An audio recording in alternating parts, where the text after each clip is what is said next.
For example اگر اس کو دورہ ہو رہا ہے تو اس ٹائم کیا جائے تو وہ 100% ڈائگنوسٹک ہوگا کہ سیزرز ہے یا نہیں ہے. اس کے بعد پھر جتنی جلدی آپ کو پتا چل جائے گا کہ مرگی ہے یا نہیں ہے.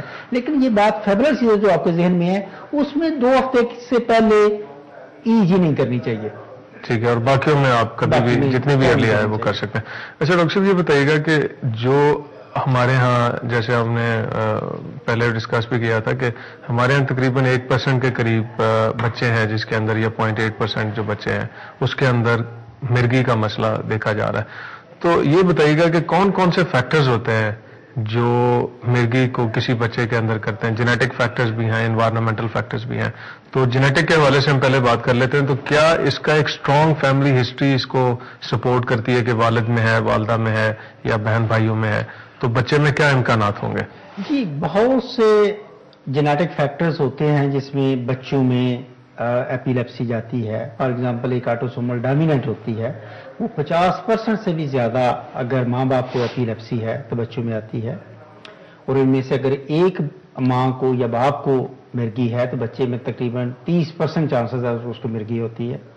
اگر ایک بہن بھائی کو ہے تو اس میں جیسے آپ نے کہا ہے کہ ویسے تو تقریباً 1% بچوں میں 0.8% یا 1% بچوں کو ایپیلیپسی ہوتی ہے. ایسے بچے جن کے بہن بھائیوں کو مرگی کے دورے ہیں اگر ان سب کو اکٹھا کیا جائے تو ان میں سے 10% کو چانسز ہیں کہ ان کو دوسرے بچوں کو بھی ایپیلیپسی ہوگی. تو اس میں جینیٹک کا بہت بڑا فیکٹر ہے. کچھ لوگ بہت کہتے ہیں کہ جی انوائرمنٹ کا بھی فیکٹر ہے, سائیکولوجیکل کا بھی فیکٹر ہے.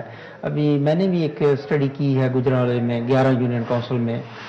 کچھ یونین کونسل شہر کے اوپر سے لیں جن میں شہر کا کوئی پانی گندگی نہیں جاتی, کوئی شہر میں سے لیں, کوئی نیچے لیں, کوئی تو اس میں ساری یونین کونسل کو 11 کی 11 ہیں, کوئی خاص اسٹیٹسٹیکلی کوئی ڈفرینس نہیں آیا ایپیلیپسی میں.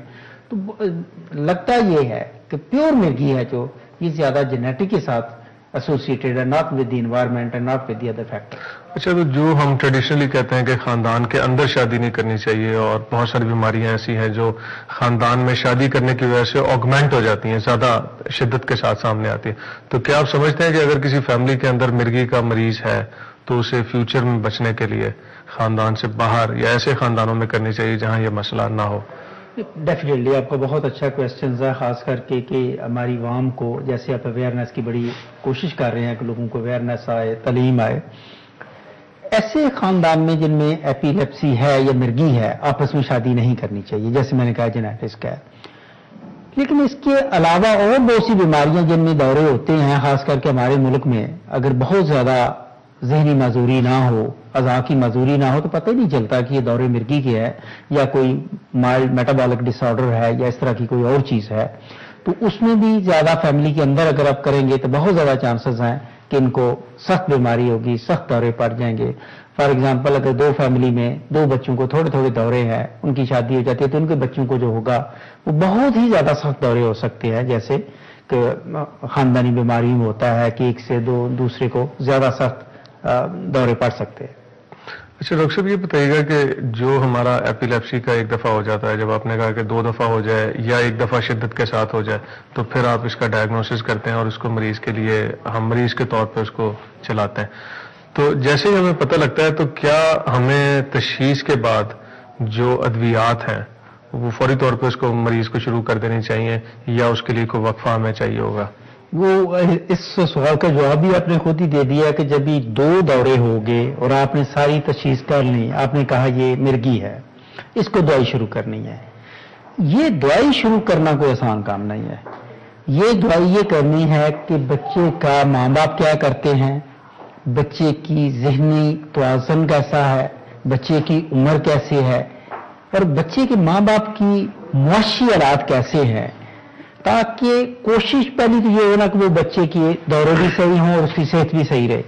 اس کے علاوہ یہ ایک فیصلہ جو ہے بڑا سوچ سمجھ کے کیونکہ یہ جو مرگی کی اکثر دوائیاں ہیں ان سے بھی ذہن تھوڑا بہت محفوظ ہوتا ہے, اس کے سائیڈ ایفیکٹس ہوتے ہیں. کچھ دوائیاں جو اچھی ہیں وہ بہت مہنگی ہیں, یہ بھی نہیں کہ جو بھی نئی دوائی ہے ہم ہر ایک کو نہیں دے سکتے.